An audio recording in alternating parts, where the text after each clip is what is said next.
Então, vocês estão bem? Eu estou bem. Espero que vocês estejam tão bem quanto eu. É isso aí, rapaziada. Hoje, estou trazendo aqui para vocês um vídeo bem interessante aí, um vídeo sobre o ataque, né, que teve lá do Hamas contra o povo de Israel, né? E aqui são imagens de câmera de segurança de um comércio lá de Israel, quando os caras do Hamas estão chegando para invadir, sequestrar e fazer todas as barbáries que esses caras fazem, né?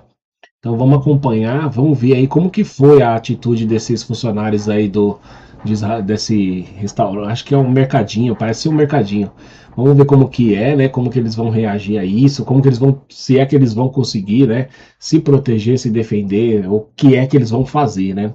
Antes de mais nada, queria pedir para vocês, né? Esse vídeo aqui eu estou fazendo uma reação do canal Ótica Militar. Tá? Então, se vocês puderem se inscrever no canal dos caras lá, tem muita coisa interessante, coisas de polícia, coisas de terrorismo, assim. Para quem gosta, Ótica Militar, segue os caras lá que é bem bacana o canal deles. E, obviamente, não podemos esquecer, né? Para que vocês possam estar seguindo o nosso canal também, canal React 84. Se você não é inscrito ainda, pô, mano, não dá esse mole, se inscreve aí, vai. Se você já é inscrito, de verdade, muito obrigado. Deixa o like, se inscreve, curte, compartilha, deixe nos comentários o que vocês estão achando do vídeo. Sem delongas, vamos para o vídeo. Os funcionários de um posto de gasolina em Israel vão até a porta da loja, olham à distância e ficam completamente assustados com o que está vindo na sua direção. O primeiro funcionário olha com cuidado, o segundo funcionário chega mais perto da porta e não consegue acreditar no que está vendo. Eles já sabiam que estava vindo em sua direção. Terroristas do Hamas. Agora, rapaziada, vocês imaginam o desespero desses dois. Dá uma olhada o tanto de cara que tá vindo armado na direção deles. E todo mundo sabe, eles não iam só chegar e prender. Eles chegam para matar.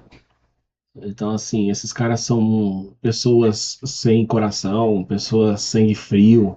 Gente do mal mesmo, né? Pode-se dizer, né? Vamos ver como esses dois vão conseguir escapar disso daí.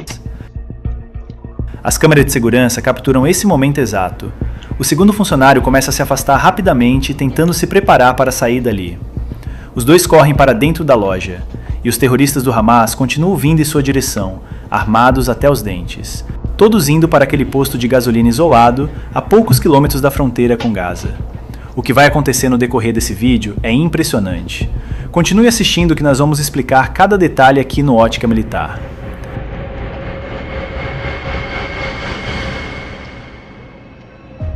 Para entender tudo o que aconteceu e como os funcionários do posto de gasolina em Israel foram atacados pelo Hamas naquele dia, nós precisamos voltar um pouco para explicar como esses ataques a Israel começaram. A data era 7 de outubro de 2023, um sábado de manhã. O horário, 6h30 da manhã, horário de Israel. Naquele dia, judeus em todo o país celebravam Simchat Torah, um dos feriados mais alegres do calendário judaico. Vocês veem, né, rapaziada, que é uma coisa muito premeditada mesmo, né? Eles escolheram o dia que o povo de Israel, eles consideram o dia mais feliz, um dia de muita comemoração. Ou seja, os caras fizeram a coisa na intenção mesmo do mal, né?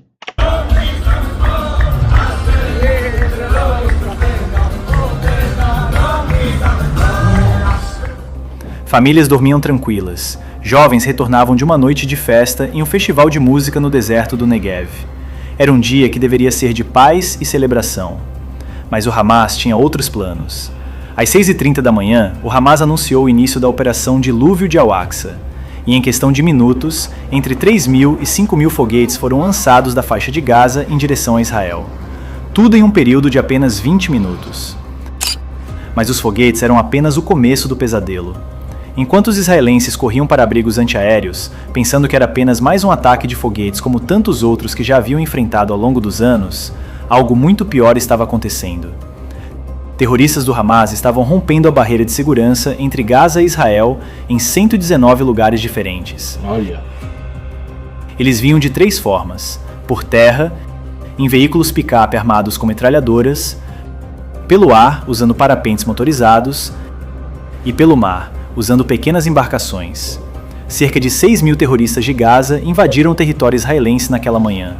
Desses, cerca de 3.800 eram do grupo do Hamas, conhecida como Nukba. Eles tinham um plano meticulosamente preparado. Um plano que havia sido descoberto pela inteligência israelense mais de um ano antes, mas que foi ignorado por comandantes militares que acharam que o Hamas não tinha capacidade de executá-lo. Aqui a gente já vê um ponto bem interessante, né? Então, assim, a inteligência de Israel conseguiu pegar, sabia que ia acontecer, mas a tal da soberba, né? Querendo ou não, não deixa de ser, é uma soberba, não. Eles não têm capacidade de atacar a gente. Olha o tamanho da desgraça. Olha o tamanho do bel que eles arrumaram por não acreditar na inteligência deles mesmos, né? O objetivo era claro: massacrar o maior número possível de civis israelenses, capturar reféns e causar terror generalizado. E eles conseguiram.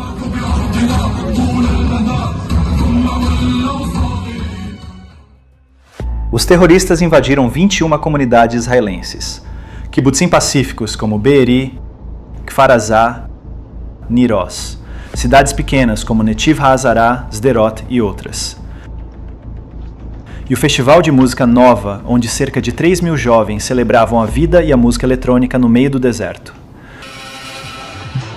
Ou seja, os caras sabiam que essa galera todinha ia estar, né, no meio do deserto lá curtindo. Então eles falaram, é por ali que a gente vai estar, porque querendo ou não, é uma galera que não está armada, não está esperando conflito, né? Eles estão ali só para curtir. Então assim, acaba se tornando isca fácil para eles, né?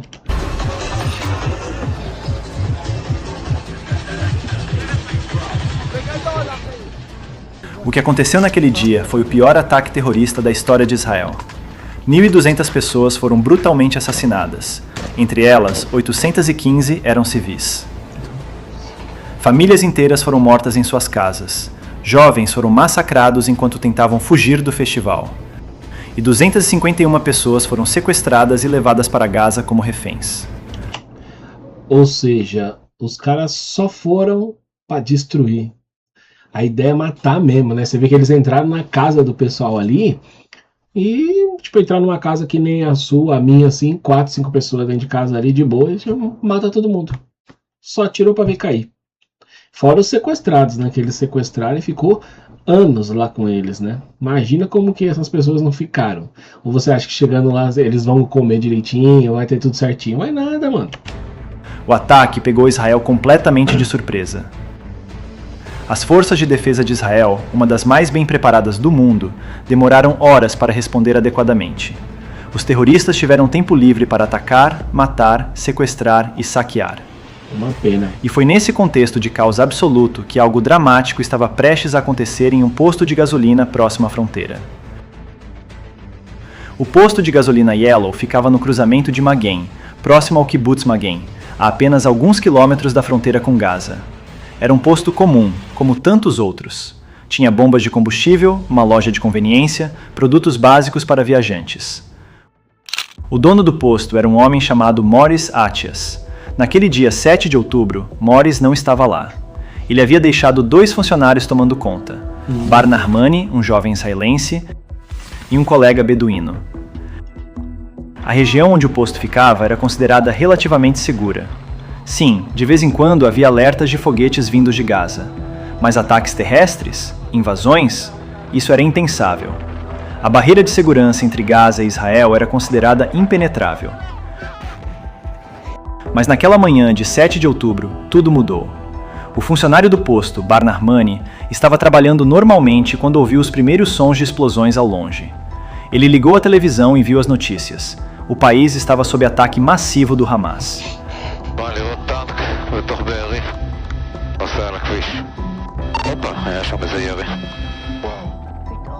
Milhares de foguetes, invasões terrestres em várias localidades.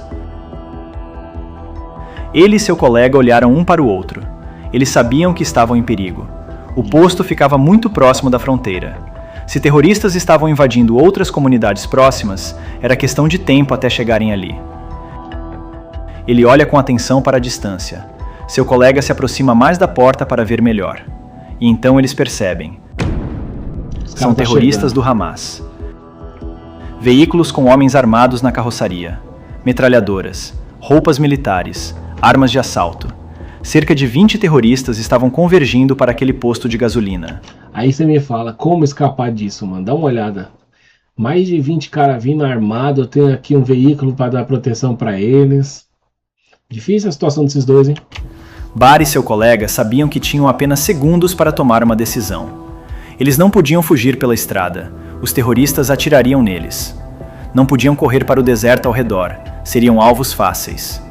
O funcionário do posto disse mais tarde em uma entrevista: "Nós tentamos escapar por outros lugares, mas tudo estava fechado. Se você vai para a esquerda ou para a direita, eles atiram em você." Pensou? Os dois estavam presos. E os terroristas estavam a poucos metros de distância. Naquele momento de pânico absoluto, o colega beduíno de Bar teve uma ideia.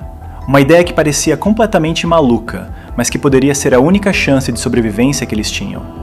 "O cara ao meu lado mostrou grande coragem", Bar contou depois. Ele rapidamente abriu a porta da câmara frigorífica. A loja de conveniência tinha um freezer grande nos fundos, usado para armazenar bebidas, gelo e produtos congelados. Era uma câmara fria industrial, com uma porta pesada de metal. Sem pensar duas vezes, os dois funcionários correram para dentro do freezer e fecharam a porta por dentro. Foi por pouco, hein, mano? Você vê que tem um momento ali que eles estão correndo, os caras já estão abrindo a porta do comércio para entrar, hein? Do lado de fora, através das câmeras de segurança, podemos ver exatamente o que aconteceu em seguida. Os terroristas do Hamas... Ó, só nessa imagem aqui, ó. 1, 2, 3, 4, 5, 6, 7, 8, 9... Só que nessa imagem eu tô vendo 9 caras, mano. No carro deve ter mais. Embaçado, hein? Chegam ao posto. Aqui, ó, São 10, pelo menos 20 11. homens. Tem bastante. Enquanto eles correm em direção ao posto, já é possível ver alguns tiros sendo disparados para dentro da loja de conveniência. Eles entram pela porta da frente, com as armas em punho. As câmeras de segurança mostram tudo em detalhes perturbadores. Os terroristas começam a atirar. Balas atingem prateleiras, caixas de cereais explodem, garrafas de bebida se estilhaçam no chão. Eles não sabem que os funcionários estão escondidos no freezer. Eles entram, vão até os fundos da loja, procuram pelos funcionários israelenses, olham e não encontram.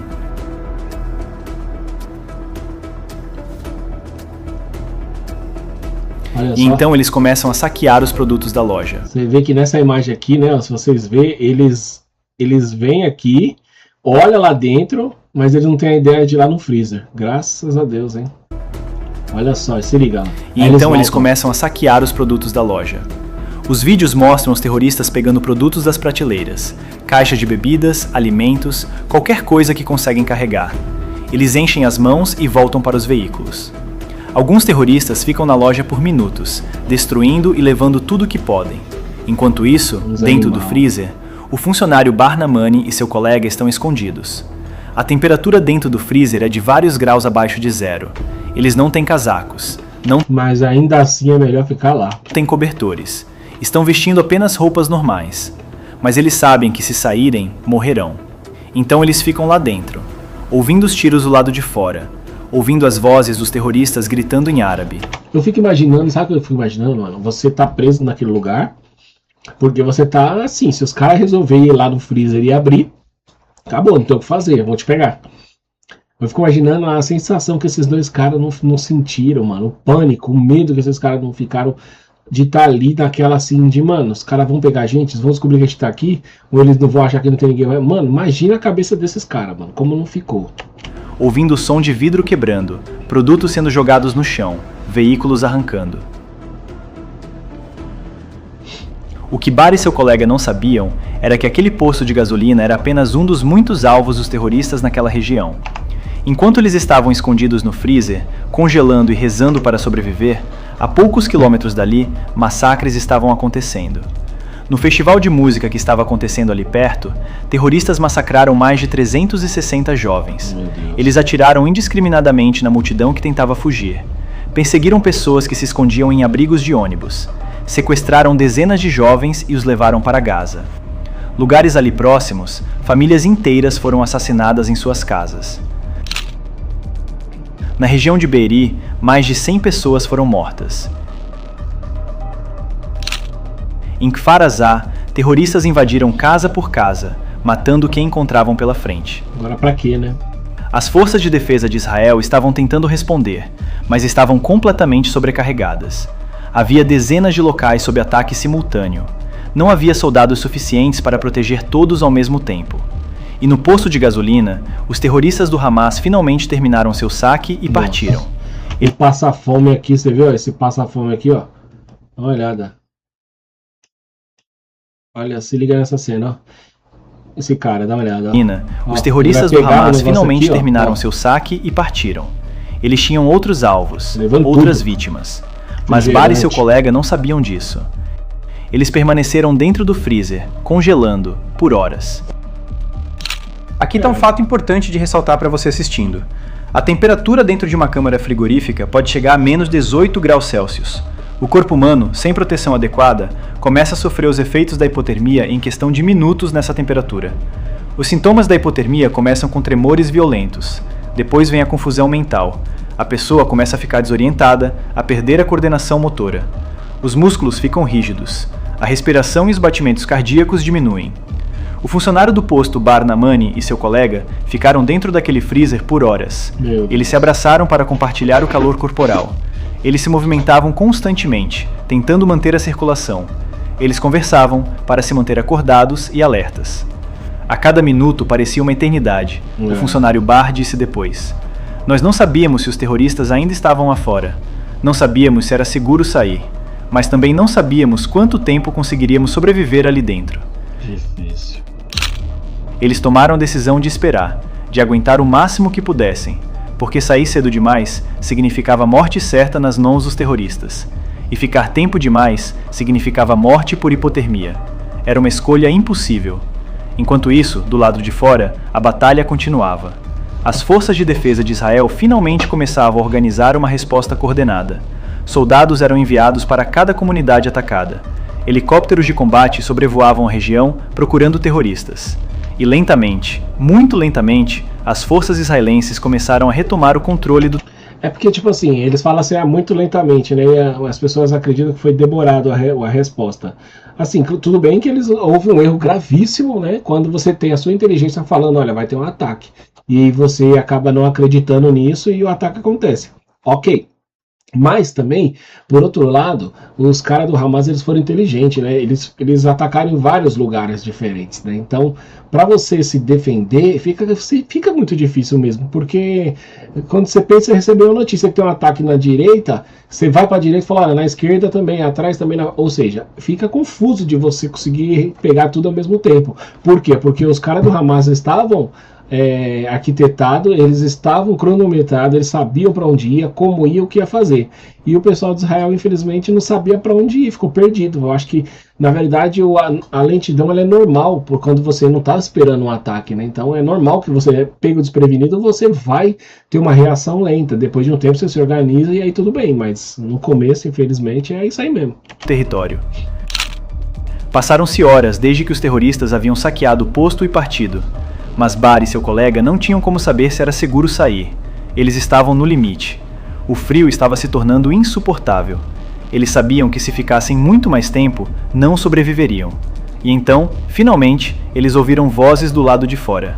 Mas eram vozes gritando em hebraico. Eram soldados israelenses.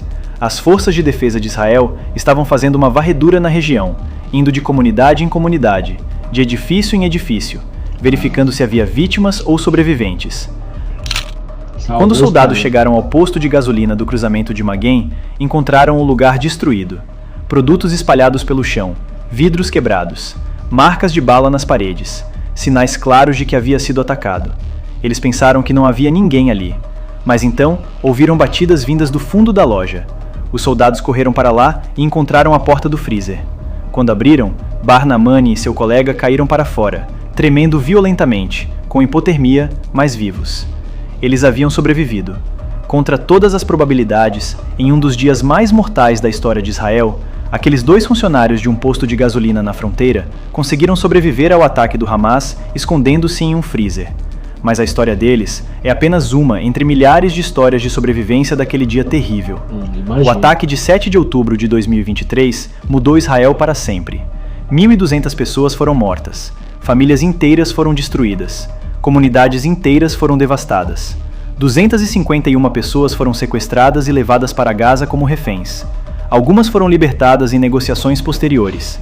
Algumas foram resgatadas pelas forças de defesa de Israel, mas muitas ainda permanecem em cativeiro até hoje. Pensou? Israel lançou uma operação militar massiva em Gaza, com o objetivo declarado de destruir o Hamas e resgatar todos os reféns. A guerra resultou em dezenas de milhares de mortes de ambos os lados. Morris Atias, o dono do posto de gasolina, se alistou imediatamente nas forças de reserva quando a guerra começou. Ele serviu no comando da frente interna em Be'er Sheva, ajudando a proteger civis e coordenar defesas. Isso, cara, tem muito... em país que tem guerra, isso acontece muito, né?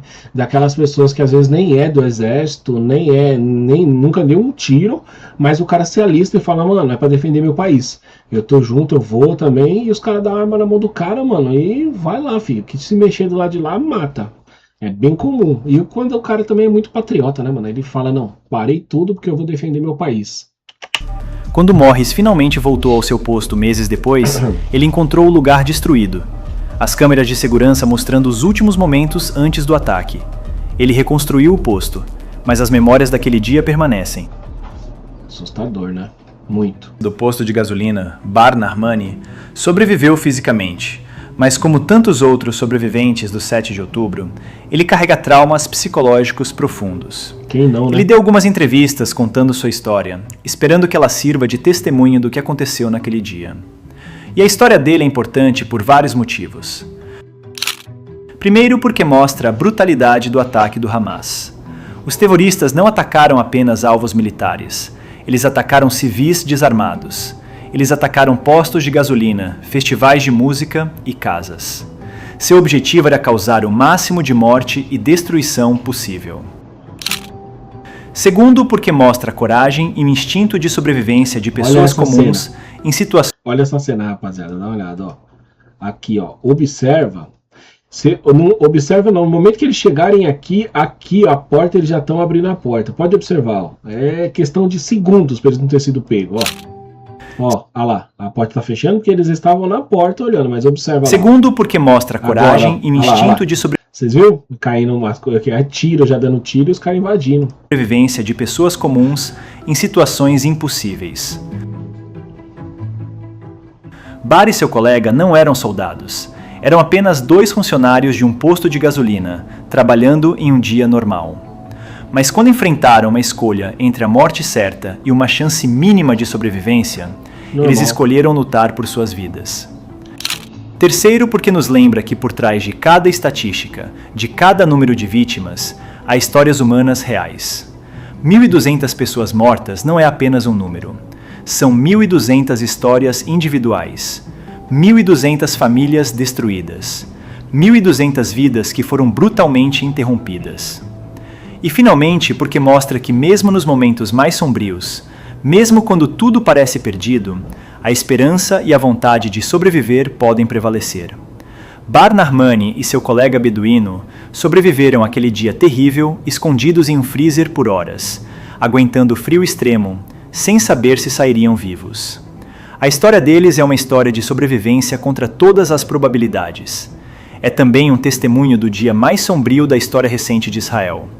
Um dia que mudou o país para sempre. Um dia que nunca será esquecido.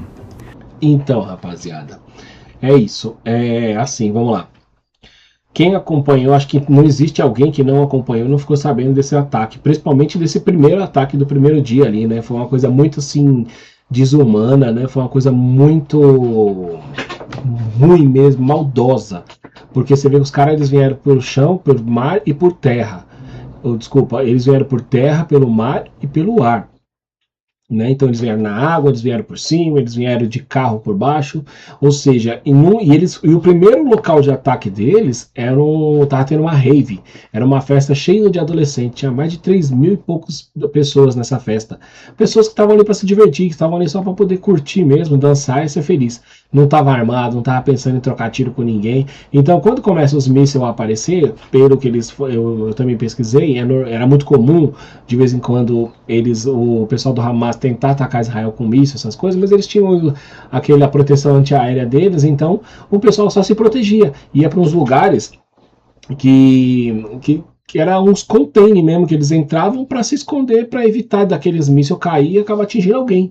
Só que o Hamas, como estava vindo por terra também, o que eles fizeram? Eles entraram nesses lugares, nesses abrigos, e aí quando eles entravam no abrigo, tinha lá 20, 30 pessoas escondidas lá dentro, eles faziam o quê? Fuzilava todo mundo. Isso foi uma coisa que aconteceu terrível. Então assim, como eu sempre termino meus vídeos, né, dando a minha opinião, primeira opinião de todas, né? Guerra não leva a lugar nenhum. Todo país que entra em guerra com outro, tanto aquele que é atacado quanto aquele que ataca, tem as consequências drásticas, leva anos para se recuperar, é uma destruição assim que não faz o menor sentido, e o pior, né? Quem realmente está causando tudo aquilo está de gravata e muito bem protegido. Esses daí nunca estão expostos, né? Então, por que você não faz assim? Você quer guerra contra o meu país? Tá bom. Então os dois presidentes vai sair na mão. Os dois presidentes trocam tiro, aí, ó, bota os dois no lugar e quem sair vivo que vai ganhar. Não ficar jogando míssil, bomba na cabeça de pessoas que não tem nada a ver com isso. Então, assim, guerra, na minha opinião, é uma coisa, um lixo, é uma desgraça que o homem ganancioso, querendo sempre as coisas dos outros, inventou. Essa que é a grande verdade, não faz o menor sentido. E é uma pena, mas como muitas pessoas ainda defendem essa gente aí do Hamas, né? Tem muita gente que ainda defende. Tem gente que fala, oh, Israel tá atacando, tá não sei o que, gente. Eles começaram. Ah, mas os inocentes? É a guerra. É o que eu falo. A guerra nunca é boa para nenhum dos lados. Então, assim, num determinado ponto, o pessoal de Israel sofreu na mão do Hamas. Foi esse momento aí. Mas agora o pessoal da Palestina é que está sofrendo na mão de Israel, entendeu? Ou seja, não é bom para nenhum dos lados. Mas olha o tamanho da desgraça que acontece com dois países por causa de uma guerra, né? Então, o resumo é isso. Minha opinião, guerra é uma situação que não vale para nenhum dos lados. É uma pena que esses homens engravatados não pensem assim, né? A ganância, a vontade de querer o que é do outro é maior, né? Então, sempre vai ter, infelizmente. É isso aí, rapaziada. Espero que vocês tenham gostado do vídeo. Se gostaram, deixe um comentário aqui. Escreva o que vocês estão achando dos vídeos que eu venho colocando. O que vocês acham dessa treta aí de Israel e Hamas. E se você puder, se inscreva no nosso canal React84. Se você não é inscrito, mano, não dá mole. Clica aqui, se inscreve. Deixa no sininho para quando eu colocar mais vídeos chegar para vocês acompanharem também. Aqui é um canal de react, eu vou reagir a tudo que aparecer, seja entretenimento, seja guerra, seja política, política não, isso eu não vou mexer, seja polícia, o que for, piadas, enquadro de polícia com um bandido caindo de moto, tudo, certo? E também se inscreve lá no nosso Instagram, @canalreact84. Espero que vocês tenham gostado desse vídeo, rapaziada. Fiquem com Deus, um forte abraço e até o próximo vídeo. Tchau!